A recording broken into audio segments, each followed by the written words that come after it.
Oke, jadi kadang kita ngerasa kalau misalnya kita itu sebenarnya concern sama kesehatan kita. Tapi kadang kita tuh males untuk gimana ya? Food prep untuk menyediakan makanan kita tuh mau yang serba cepat, serba mudah, apa konsumsinya cepat. Oke, jadi kita present buah. Your personalized, sustainable smoothie, sustainable, customizable, and Instagramable. Oke, jadi kita ngelihat apa sih buah itu sebenarnya? Buah itu adalah smoothie bar yang berasal dari buah lokal dengan kemasan biodegradable untuk mendukung petani. Dan ini adalah konsepnya adalah do with yourself smoothie, di mana kita bisa bikin-bikin smoothie kita sendiri berdasarkan kandungan-kandungan apa yang kita butuhkan di hari ini buat orang-orang yang udah teredukasi. Kalau yang belum, kita juga menyiapkan menu untuk teman-teman bisa menikmati buah sesuai dengan apa yang kami sediakan. Lalu selanjutnya adalah kita ngeliat tim kita ada Product and Business Developer, ada STP and Pricing Lead, ada Project Manager and CSR Lead, ada Market Researcher, ada Customer Insight and Personal Analyst, Digital Strategist and Campaign Planner, Market Entry and Legal Analyst. Bisa dilihat nama-namanya di slide seperti ini. Saya kasih 3 detik untuk membaca. Oke, terima kasih. Kenapa buah? Mari kita ngelihat di keyword menjaga kesehatan yang berada di ranking 24 dengan popularity menaik sebesar 93,33%. Yang ini sangat besar untuk analytics TikTok. Lalu yang kedua adalah keyword minuman di popularity nomor 37 dan popularity change-nya meningkat 89,19%. Berdasarkan TikTok Trends, kesehatan dan minuman adalah tren yang sedang naik di dunia. Oleh karena itu, kami menyediakan smoothie bar yang sehat dan juga minuman. Lalu, apa yang membuat kami stand out dibanding orang lain? Apa yang menjadi masalah? Mengapa kami menyediakan buah smoothie? Karena sudah ada smoothie-smoothie yang lain, sudah ada boost, dan sudah ada jus-jus yang lain. Menurut kami, tidak ada smoothie bar yang customizable enough. Jika teman-teman datang ke bus, teman-teman hanya bisa menambahkan beberapa kondimen seperti protein dan yogurt. Lalu kita melihat audience insight kami sebagian besar adalah Gen Z sebagai majority market, yaitu sekitar 53%. Kita lanjut. Solusi kami adalah menyediakan fully personalized smoothie bar dengan sistem make your own smoothie. Di sini kamu bisa mengatakan itu karena eh, personalisasi adalah kunci untuk mendapatkan hati customer. Lalu yang kedua adalah mendukung circularity, yaitu dengan local produce dan biodegradable, yang jelas mendukung ekonomi lokal dan tidak merusak lingkungan. Yang ketiga adalah memberikan experience baru dari cara minum jus yang lebih fun dan personal. Oke, kita lihat selanjutnya adalah di STP analisisnya.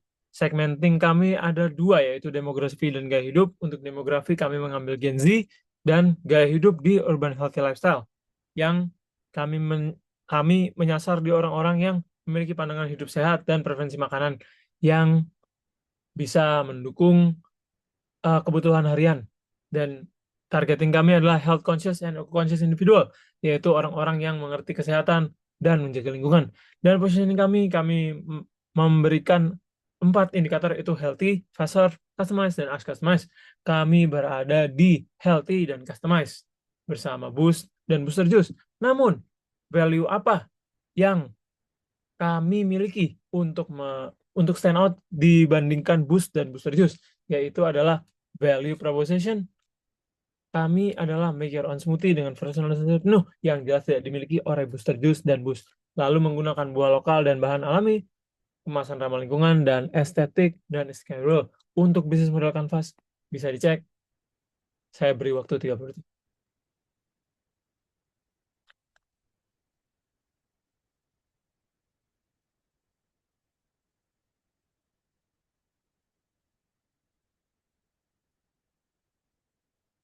Oke, baik, terima kasih. Selanjutnya akan dijelaskan oleh teman saya.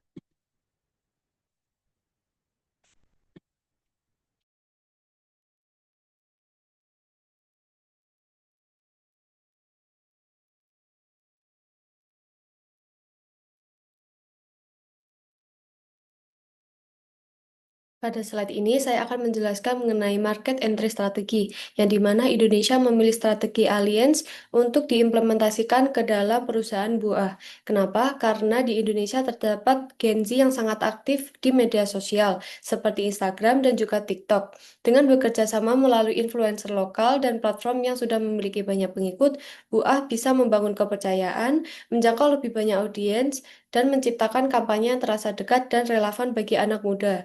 Cara ini juga lebih efisien dibandingkan masuk sendiri ke pasar yang punya budaya dan tren media sosial yang sangat dinamis. Kemudian untuk negara Australia, mereka memilih strategi direct investment karena negara ini sudah memiliki infrastruktur digital yang sangat baik, seperti internet yang cepat dan teknologi yang canggih. Selain itu, masyarakatnya memiliki daya beli yang sangat tinggi. Dengan kondisi ini, Buah bisa membuka dan mengelola perusahaannya sendiri di Australia atau bekerja sama dengan mitra yang strategis. Pendekatan ini memberi Buah kontrol penuh untuk kualitas produk, pengalaman pelanggan, dan citra brand. Hal ini penting bagi Gen Z Australia sangat peduli dengan keberlanjutan, etika brand, dan kualitas layanan, sehingga pengawasan langsung diperlakukan agar brand buah tetap konsisten dan terpercaya di mata konsumen.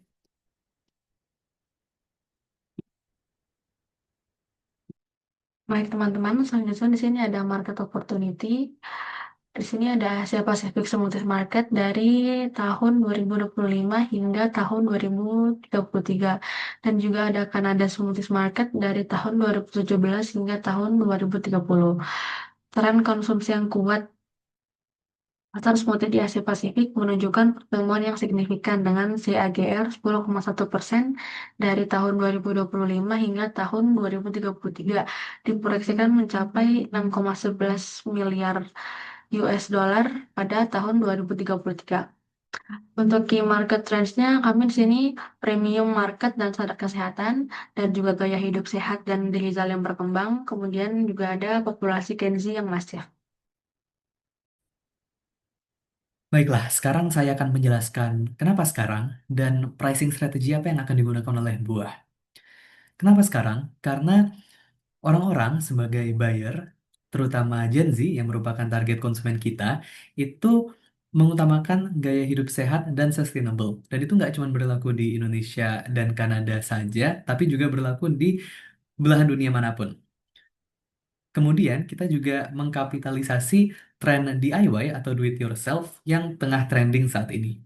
Yang ketiga, buah itu mengisi niche industri smoothie yang berpatok pada tiga faktor yang merupakan premium, sustainable, dan Instagramable. Tiga faktor ini itu dinilai penting dan merupakan daya jual terkuat oleh buah. Untuk pricing strategi itu sendiri, buah menetapkan harganya di rentang harga 50.000 sampai 75.000 rupiah dan 8 sampai 11 Canadian dollars. Perlu diingat bahwa buah itu menggunakan bahan lokal yang berkualitas, kemasan biodegradable yang ramah lingkungan, dan aspek personalisasi. Untuk channel distribusi itu sendiri, di Indonesia dan Kanada, kita memiliki 5 channel. Yang pertama ada flagship store, yang kedua mobile app, yang ketiga delivery platform, yang keempat reseller program, dan yang kelima franchise. Mari kita belah satu-satu. Di flagship store, Indonesia dan Kanada, Indonesia berfokus di mall, amusement park, taman nasional, dan bisnis central district lainnya. Sedangkan di Kanada, kita berfokus di kota-kota besar seperti Toronto, Vancouver, universitas, dan lain-lain. Untuk mobile app, Buah merencanakan untuk launching aplikasinya sendiri layaknya banyak brand di zaman sekarang yang memiliki aplikasi-aplikasinya tersendiri. Dan kita juga akan melakukan partnership dengan transactional apps melalui loyalty program. Seperti di Indonesia ada GoPay, Dana, ShopeePay, OVO, sedangkan di Kanada ada Apple Pay dan Google Pay. Untuk delivery platform, Indonesia akan hadir di GoFood, GrabFood, dan ShopeeFood, sedangkan di Kanada akan hadir di Uber Eats dan DoorDash. Di reseller program, kita akan bekerja sama dengan content creator, mahasiswa, Gen Z, atau influencer-influencer lainnya untuk meningkatkan target reach. Di Kanada tidak akan terlalu difokuskan terlebih dahulu karena di Kanada itu sendiri buying power-nya sudah tinggi dan kita akan fokus di store dan apps. Franchise, strategi pendekatannya di Indonesia dan Kanada berbeda. Di Indonesia, franchise akan dilakukan atau akan diluncurkan setelah kita melakukan validasi pasar di awal. Sedangkan di Kanada, franchise baru akan ditawarkan setelah brand dikenal melalui store dan apps, karena operational cost-nya di Kanada itu sendiri sudah tinggi. Untuk implementasi strategi harga di Indonesia dan Kanada, itu harus melihat karakteristik dari customer-nya itu sendiri. Untuk di Indonesia, brand akan memiliki value perception yang tinggi apabila branding, kemasan, dan bahan lokal itu sudah terkenal. Sedangkan di Kanada, suatu harga yang dimiliki oleh brand itu akan mencerminkan nilai tambah seperti sustainability dan personalisasi. Jadi kalau di Indonesia cukup terkenal saja sudah akan mendatangkan customer, sedangkan di Kanada mereka baru akan melihat apabila produk itu worth it jika mereka menawarkan nilai tambah. Untuk promo dan bundling di Indonesia akan menggunakan bundling musiman, diskon digital di app, sedangkan di Kanada kita akan menggunakan loyalty program, first order discount app. Selanjutnya terdapat dua persona dari negara yang berbeda yaitu Indonesia dan Kanada yang kita analis sebagai market kami. Di sini Alicia yang merupakan mahasiswa BINUS memiliki keterbatasan di mana terbatasnya pilihan smoothie yang sehat dan customizable. Lalu yang kedua terdapat harga minuman yang sehat cenderung mahal untuk mahasiswa dan Alicia menginginkan smoothie yang sehat yang bisa diracik sendiri lalu sesuai selera dan budgetnya.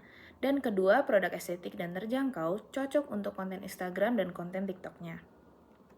Lalu selanjutnya terdapat user persona dari Kanada yang dimana memiliki masalah dan keinginan yang tidak jauh berbeda dari Alicia yang merupakan dari Indonesia. Di sini ada Olivia yang merupakan dari Kanada. Beliau memiliki masalah konsumen Kanada yang dimana harga terlalu mahal, pilihan yang terbatas dan tidak bisa disesuaikan, dan brand kurang peduli dengan nilai dan lingkungan sosial. Di mana Gen Z di Kanada menginginkan brand yang benar-benar peduli pada isu sosial dan keberlanjutan bukan hanya sekedar slogan. Lalu keinginan konsumen dari Kanada yaitu Olivia ini menginginkan smoothie yang sehat, murah, dan jelas nutrisinya, di mana konsumen mencari smoothie berbasis nabati dengan harga terjangkau tanpa bahan tambahan dan informasi nutrisi yang transparan. Lalu yang kedua bisa di-custom sesuai kebutuhan pribadi yang ingin bisa memilih sendiri jenis susu, oat, almond, lalu topping yang seperti chia dan protein tambahan. Lalu yang ketiga brand peduli sosial dan lingkungan, di mana Olivia lebih suka brand yang mendukung petani lokal, pekerja komunitas, dan menggunakan kemasan ramah lingkungan yang benar-benar berkelanjutan. Oke, teman-teman, selanjutnya di sini ada marketing dan komunikasi strategi. Untuk engagement digital first, kami fokus pada Instagram, TikTok, dan pengalaman interaktif di aplikasi. Kami juga memanfaatkan konten viral, challenge seperti hashtag Smoothie for Change dan UGC, User Generate Content, untuk meningkatkan keterlibatan. Pesan lokal dan nilai global. Kami di sini menjaga konsistensi nilai inti seperti sustainability, personalization, dan social impact. Selanjutnya ada menyesuaikan bahasa, influencer, dan platform sesuai dengan perilaku Gen Z di tiap negara. Misalnya TikTok di Indonesia dan IG Reels, Instagram Reels di Malaysia, dan juga YouTube Shorts di Australia.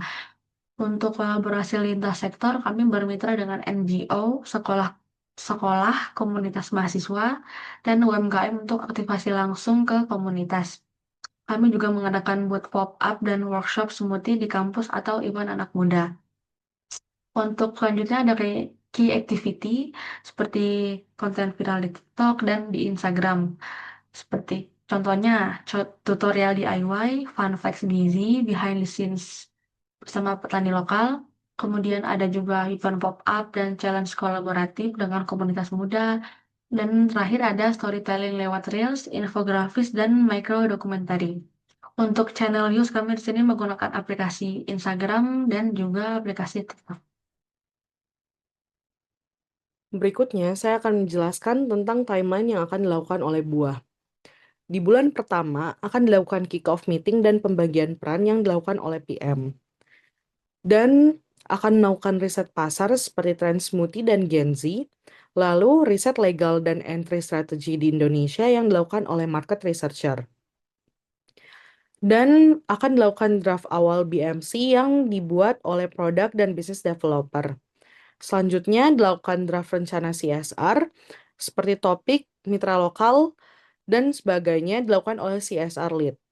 Di bulan kedua akan dilakukan make persona Gen Z dan riset preferensi rasa dan perilaku digital di TikTok dan melakukan riset trends yang dilakukan oleh Consumer Insight. Berikutnya akan ada desain sistem buah atau UI UX yang dilakukan oleh product dan business developer. Selanjutnya akan melakukan finalisasi BMC dan branding awal yang dilakukan oleh product developer dan PM. Di bulan ketiga akan membuat susunan strategi kampanye global yang dibuat oleh digital strategist dan campaign planner. Lalu akan membuat challenge dan konten visual yang dilakukan oleh digital strategist. Lalu akan melakukan uji coba konten ke audiens Gen Z yang dibuat oleh digital strategist dan PM. Berikutnya akan membuat finalisasi mitra CSR seperti petani dan UMKM yang dilakukan oleh CSR Lead. Di bulan keempat akan membuat strategi STP dan pricing berdasarkan daya beli dan rancangan strategi distribusi seperti aplikasi, booth, dan franchise yang dilakukan oleh STP dan pricing lead. Berikutnya akan membuat uji coba produk dan aplikasi di pop-up booth yang dilakukan oleh produk dan business developer. Lalu pengurusan izin dan perpajakan dan legalitas yang dilakukan oleh market entry dan legal analyst. Di bulan kelima akan membuat peluncuran kampanye TikTok dan Instagram seperti challenge dan konten lainnya yang dibuat oleh digital strategist dan campaign planner. Lalu ada kolaborasi dengan KOL Gen Z lokal yang dibuat oleh digital strategist. Lalu akan ada menjalankan aktivitas CSR seperti edukasi sekolah dan promosi UMKM yang dilakukan oleh CSR Lead. Lalu akan ada monitoring engagement dan feedback kampanye yang dilakukan oleh digital strategist dan PM. Lalu di bulan ke-6 akan melakukan evaluasi performa penjualan, feedback user, dan KPI konten yang dilakukan oleh PM. Akan ada iterasi desain aplikasi berdasarkan feedback pengguna yang dilakukan oleh product developer. Lalu akan ada laporan CSR dan rencana ekspansi skala regional yang dibuat oleh CSR Lead dan PM. Dan yang terakhir akan ada analisis SWOT dan peluang ekspansi ke kota lain yang dibuat oleh market researcher dan market entry analyst. Di sini ada timeline lengkap yang akan dilakukan oleh buah beserta dengan waktu dan deadline setiap tugas yang dilakukan. Buah bukan cuma sekedar smoothie. Ini adalah merek gaya hidup untuk Gen Z yang menginginkan kesegaran yang bisa mereka sesuaikan, ramah lingkungan, dan keren untuk dibagikan. Kami siap membawa inovasi ini ke Indonesia, Kanada, dan seterusnya. Bersama, mari kita bangun masa depan minuman yang lebih sehat dan bertanggung jawab. Sekian presentasi kami. Jika ada kesalahan, mohon dimaafkan. Terima kasih.